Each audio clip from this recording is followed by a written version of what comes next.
안녕하세요, 오케이컷 권종호입니다. 오늘 리뷰해볼 카메라는 니콘의 ZF입니다.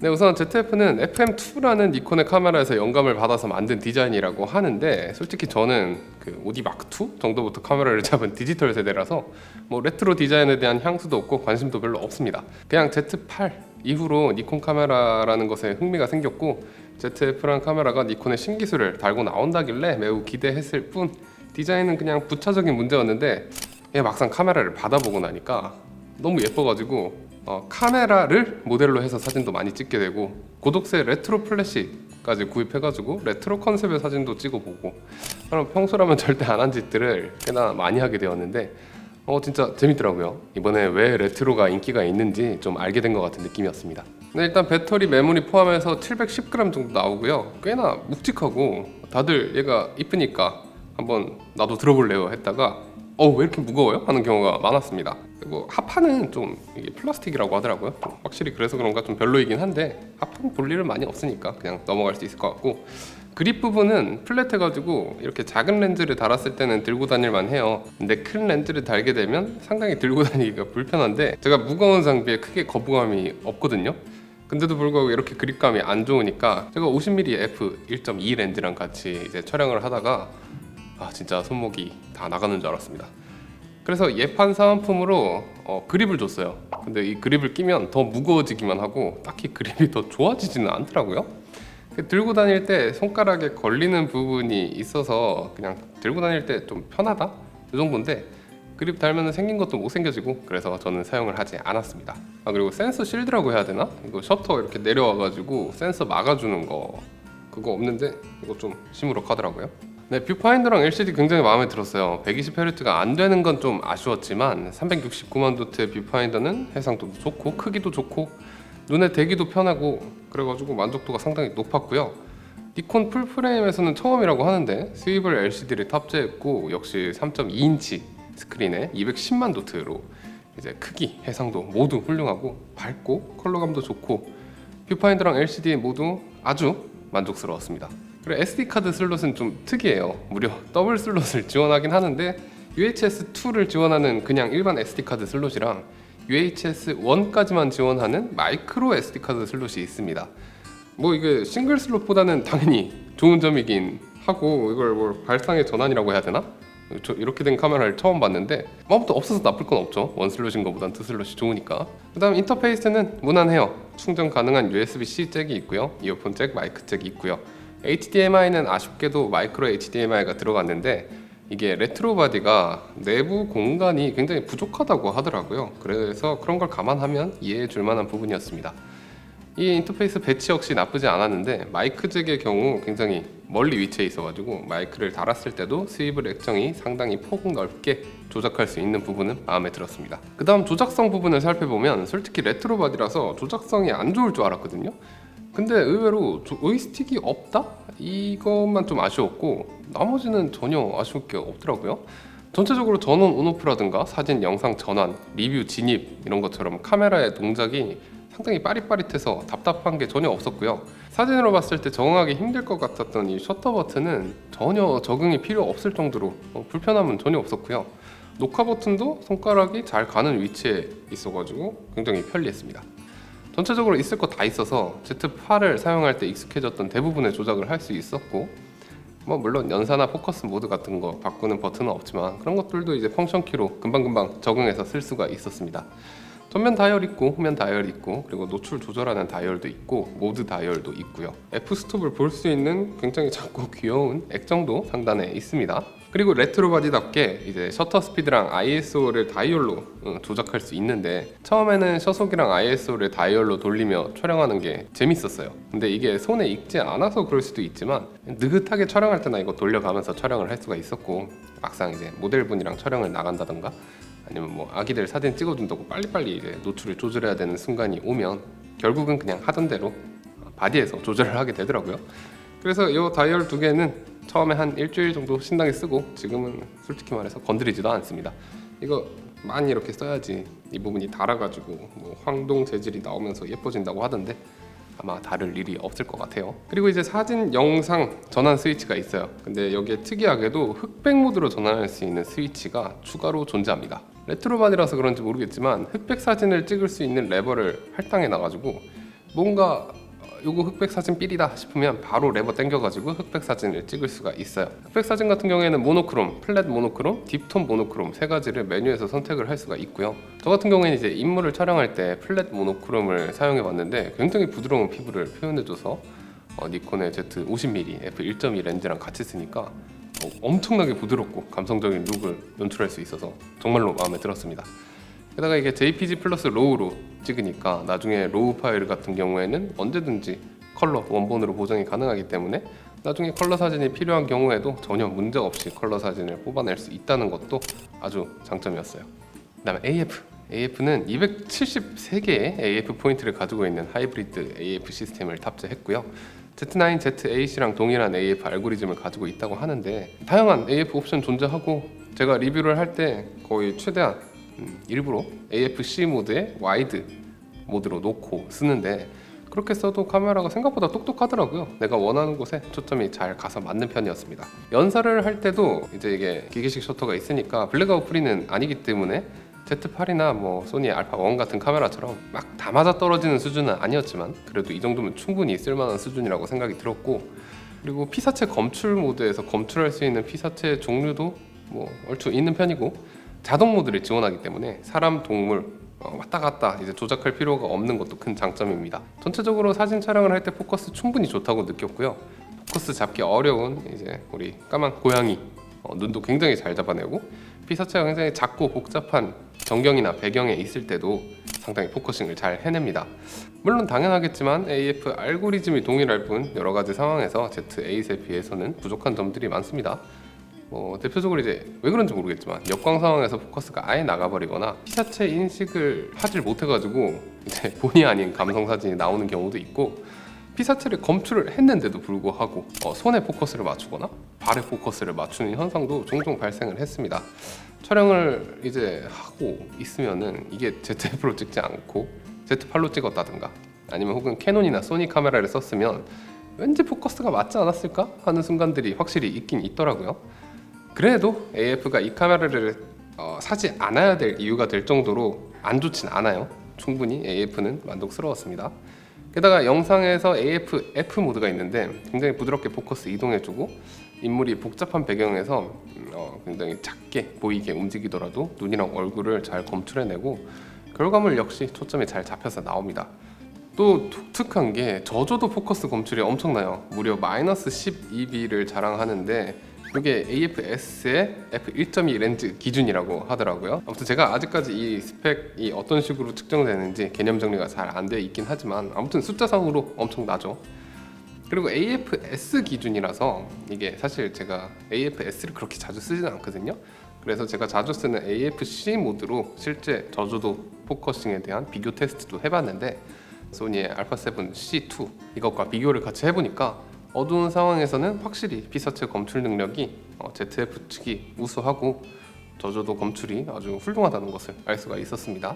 니콘 ZF는 2450만 화소의 엑스피드 7 프로세서를 탑재한 풀프레임 카메라입니다.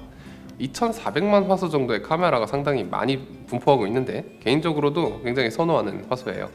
일반적인 사용에 충분한 화소를 가지고 있고 저조도 노이즈 퍼포먼스는 굉장히 좋은 편이고 용량도 덜 차지하고 라이트룸 같은 데서 보정할 때 컴퓨터 사양도 덜 탑니다. 그래서 딱히 고화소가 필요한 이제 프로페셔널이라든가 아니면 풍경 사진가라든가 뭐 이런 게 아니라면 그냥 일상에서 인물 찍고 뭐 스포츠, 공연 이런 것들 주로 위주로 찍으신다면 2400만 화소를 추천할 만한 화소라고 생각합니다. 한번 자세히 살펴보면 무손실 압축, 고효율 별, 고효율 이렇게 세 종류의 로우 포맷을 선택할 수 있고요. 안부 5스탑 복원 테스트를 해보면 제가 느끼기에는 거의 보글력의 차이가 느껴지지 않았고, 반면 용량은 각각 26.6메가, 16.87메가, 11.03메가라서 Z8에서도 놀랐던 부분이지만 니콘의 고효율 별 그리고 고효율의 용량 대비 이미지 퀄리티가 진짜 엄청나게 좋다는 걸 다시 한번 느꼈습니다. JPG는 파인 별, 파인, 노말 별, 노말, 베이직 별, 베이직 이렇게 6가지가 있어요. 왜 이렇게 별을 좋아하지 얘들은? 용량도 이렇게 차례로 줄어드는데 가장 용량이 큰 파인 별이랑 가장 용량이 작은 베이직을 비교해봐도 300% 확대 정도로는 거의 선에도 차이가 느껴지지 않았고요. 800% 정도 확대를 해야 차이가 느껴지는 수준이라 용량 부담이 적은 JPG 포맷을 활용하는 것도 괜찮아 보입니다. ISO 감도는 100에서 64,000까지 올라가고 2400만 화소급의 센서가 보통 그렇지만 ZF의 고감도 성능은 굉장히 우수하고요. 실사용에서도 12800까지는 진짜 부담 없이 올렸어도 될 듯하고, 라이트룸 AI 노이즈 리덕션 이거 잘 돼 있잖아요. 저는 51,200까지 올렸어도 괜찮지 않을까 생각합니다.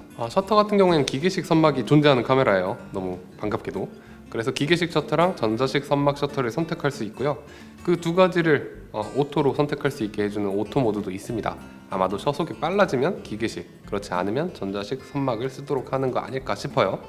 전자식 셔터는 셔터 타입에서는 지정할 수가 없고 무음 모드를 켜면 활성화가 되는데, 역시 최대 셔터 스피드는 8000분의 1까지만 지원하고 롤링 셔터 현상이 꽤나 심하기 때문에 무음 상태가 꼭 필요한 것이 아니라면 쓰지 않는 것이 좋습니다. 동조 속도는 200분의 1초로 평범한 수준입니다. 연산은 V90의 소니 터프 카드로 테스트를 했고요. 고속 촬영 14프레임이라고 하더라고요. 그런데 로우 세 종류 모두 테스트를 해보니까 11연사로만 촬영이 되는 거예요. 그래서 이게 뭔가 이상해서 설정을 바꿔가면서 확인해 보니까 JPG로 찍을 때만 14연사가 되더라고요. 그럼 14연사라고 표시를 하면 안 되는 거 아닌가 싶은데, 아무튼 버퍼는 거의 무제한으로 계속되는 수준이고 11연사면 그렇게까지 나쁜 스펙이라고 생각하지 않습니다. 인상 깊었던 건 V30짜리 마이크로 SD카드로도 연사가 가능하다는 점인데, 무손실 로우로 연사를 해도 거의 7, 8초 정도 최대 속도가 지속이 됐고요. 고효율 로우로 사용하게 되면 최대 연사 장수인 200장까지 모두 찍힐 때까지 버퍼가 지속됐고요. 버퍼를 비우는 시간도 7에서 8초 정도면 완료되는 수준이었어요. 그리고 고속 촬영 30연사가 되는 고속 프레임 캡처라는 기능이 있는데, 이거는 무음 모드, 그러니까 전자 셔터에 JPG 노말로 고정이 되게 됩니다. 그래도 이렇게 기능을 넣어놨으니까 30연사를 찍을 거면 굉장히 빠른 물체를 찍는 경우가 많을 텐데, 그래서 롤링 셔터 왜곡을 좀 억제시켜 놓지 않았을까 기대를 하고 테스트해봤는데, 여지없이 롤링 셔터 왜곡이 발생하기 때문에 크게 사용할 일이 없지 않을까요? 손떨림 방지는 이번에 8스톱이 들어갔습니다. Z8이랑 Z9이 6스톱인 걸로 기억하는데 8스톱이라서 그런가 심리적으로도 낮은 초속에서 성공률이 올라간 기분이었어요. 영상에서도 정지된 상황에서 상당히 안정적인 손떨림 기능을 보여줬는데, 걸으면서 촬영을 할 때는 오히려 강력해진 손떨방이 굉장히 많이 튀어가지고 오히려 안 좋은 부분이 있었습니다. 이외에 초점 포인트 VR이라고 초점 포인트가 많은 곳을 중심점으로 아이비스가 동작한다고 하는데, 뭔가 싱글 포인트로 마크로 촬영 같은 거 할 때 꽤나 쓸만해 보이긴 했지만 여러 번 테스트를 해봐도 제가 크게 체감을 할 수는 없었습니다. 성공률이 비슷하더라고요. 게다가 마크로 렌즈나 망원 렌즈에서 많이 활용하게 될 VR 렌즈랑 같이 구동되지는 않고 사진에서만 작동하는 기능이라서 아마 자주 써먹게 되지는 않을 것 같은데, 그래도 일단 이론 자체는 굉장히 그럴듯해 보였고 앞으로가 기대되는 기능이었어요. 그리고 이게 유난히 전원이 꺼져 있을 때, 켜져 있을 때도 마찬가지지만 센서가 많이 움직이는 느낌이에요. 정확히 말하면 이게 좀 시끄러워요. 그래서 만져보는 사람들이 카메라 고장난 거 아니냐고 할 정도로 센서가 덜컥거리는데, 아마 큰 문제는 없겠지만 괜시리 내구성에 문제가 있을 것 같아서 심적으로 좀 불안하더라고요. 제가 이게 소리 나는 거 들어보고 캐논 알파5, 파나소닉 S5 마크2, 소니 알파7C2, Z8 다 한번 흔들어 왔는데 다들 조금씩 덜컥거리긴 해도 얘처럼 심한 애는 없었습니다. 왜 이렇게 덜컥거리는 걸까요? 최신 기종답게 나름 쓸만한 영상 스펙을 갖추고 있습니다. 6K에서 오버샘플링된 4K 24p 30p 지원하고요. 크롭이 되긴 하지만 4K 60p도 지원하고 FHD 120p도 지원하는 등 해상도랑 프레임 레이트에서 특출날 건 없지만 그렇다고 또 아쉬울 정도는 아닌 그냥 무난한 모습을 보여주고 있습니다. 일반 모드인 SDR이랑 HDR 모드인 HLG 모드 그리고 N로그까지 지원을 하고요. 게다가 영상을 할 때 정말로 도움이 많이 되는, 다른 브랜드 전부 다 좀 넣어줬으면 좋겠는 웨이브폼이 들어가 있기 때문에 영상 찍을 때도 구색은 다 갖추고 있다고 볼 수 있어요.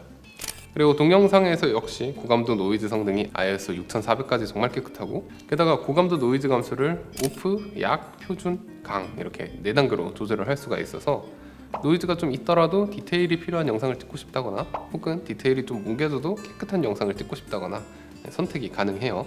다만 ZF가 영상용으로 그렇게 매력적인 카메라라고 말씀드릴 수는 없어요.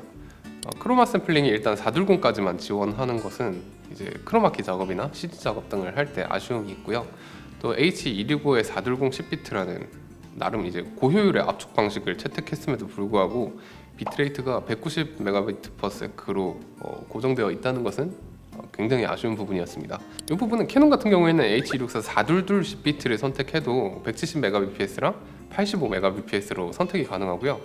소니는 심지어 H265의 422 10비트를 선택한다면 100Mbps, 50Mbps라는 정말 좋은 효율을 자랑해서 용량 관리 측면에서 큰 이점이 있는 반면 이제 니콘 미러리스 같은 경우에는 용량 관리 측면에서 굉장히 아쉬움이 있죠. 그리고 롤링 셔터 부분에서도 많이 활용하게 될 4K 24p, 30p의 경우 롤링 셔터가 꽤 있는 편이라서 아무래도 아쉽고, 크롭된 센서 부분만 사용하는 4K 60p 같은 경우에는 롤링 셔터가 다소 완화됩니다. 발열 테스트도 해봤습니다. 발열의 경우 자동 온도 안전 차단 기능을 하이로 놓고 26도 정도 하는 실내에서 액정은 닫고 바닥면은 딱 책상 위에 붙여놓은 채로, 얘치고는 이제 발열 해소할 길이 많이 없는 빡센 환경에서 테스트를 했어요. 메모리는 마이크로 SD카드는 비워뒀고요. 소니의 V90 터프 SD카드만 사용했습니다. 4K 24p에서는 59분 정도의 노란색 발열 경고등이 들어오고 1시간 7분 정도 되니까 빨간색 발열 경고등이 들어왔어요. 하지만 계속 녹화는 진행돼서 1시간 47분쯤에 배터리가 다 소진될 때까지 촬영을 할 수가 있었습니다. 그리고 다음날 테스트해본 4K 60p 같은 경우에는 17분 만에 빨간색 발열 경고등이 들어왔고요. 40분 22초 만에 발열로 꺼지고 말았습니다. 이때 배터리는 한 칸 정도밖에 안 달아 있었어요. 하지만 이렇게 발열로 카메라가 꺼진다 할지라도 생각보다 뜨겁지가 않아요. 그냥 배터리를 빼보고 SD카드를 빼봐도 그냥 따끈따끈한 정도고, 제가 굉장히 뜨겁다고 생각했던 소니의 알파1이나 알파7 C2 이런 거랑 비교하면 그냥 바디 자체도 엄청 미적지근한 정도? 발열에 있어서 제 생각에는 소니에 비해서 굉장히 보수적으로 세팅을 해놓은 게 아닌가 싶습니다. 전체적으로 4K 24p의 경우 배터리가 다 소모될 때까지 촬영이 가능했다는 점에서 나쁘다고 볼 수는 없지만, 그래도 발열 경고등이 빨갛게 떠있는 모습을 보면 실내에서도 마음 편히 녹화를 할 수준은 아닌 것으로 생각이 됩니다. 배터리는 EN2L15C 쓰고요. 10화 기준 뷰파인더로 360장 찍을 수 있고 LCD로는 380장 찍을 수 있다고 합니다. 사진을 찍을 때 뷰파인더랑 LCD가 굉장히 쾌적한 것을 고려하면 배터리가 나쁘다고 생각되진 않았고요. 동영상의 경우에도 평균적으로 1시간 50분 정도 녹화가 가능했는데, 제가 좋다고 생각하는 기준인 이제 2시간 정도까지 미치지는 못하지만 그래도 나쁘다고 말할 정도는 아닌 것 같아요. 전체적으로 그냥 무난하고요. USB-C 충전도 가능한데 이것도 무난합니다. 일반적인 카메라처럼 10에서 11W 정도로 충전이 되는 모습이었습니다. 네, ZF에 대해서 평가를 해보자면 사진 취미용으로는 최고의 카메라가 아닐까라고 생각합니다. 좀 무겁긴 하지만 일단 예쁘고요. 일단 예쁘니까 덜 무겁게 느껴져요. 그리고 조작성 생각보다 굉장히 좋고 나쁘지 않은 AF, 그리고 훌륭한 이미지 퀄리티 보여주고 있고, 스위블 액정, 손떨방, 뷰파인더 모두 너무 훌륭하고요. 진짜 여러모로 만족스러운 카메라였습니다. 이제 물론 큰 렌즈 물렸을 때 밸런스가 잘 안 맞는 부분이라든가 그립이 좀 안 좋다든가 애매한 듀얼 카드 슬롯 이런 것들은 좀 아쉬웠지만, 이런 것들이 취미 영역에서 크게 단점으로 걸릴 부분은 아닌 것 같으니까요. 가격이 288만 원인데 성능 대비해서 제가 비싸다고 느끼진 않거든요. 그래도 이 카메라를 보고 사고 싶어 하실 만한 취미 유저분들이 접근하기엔 다소 비싸지 않나 라는 생각이 들어서, 진짜 딱 20만 원만 내려서 한 268만 원? 이렇게 나왔으면 거의 경쟁 모델 다 씹어먹지 않았을까 생각 드는 카메라입니다.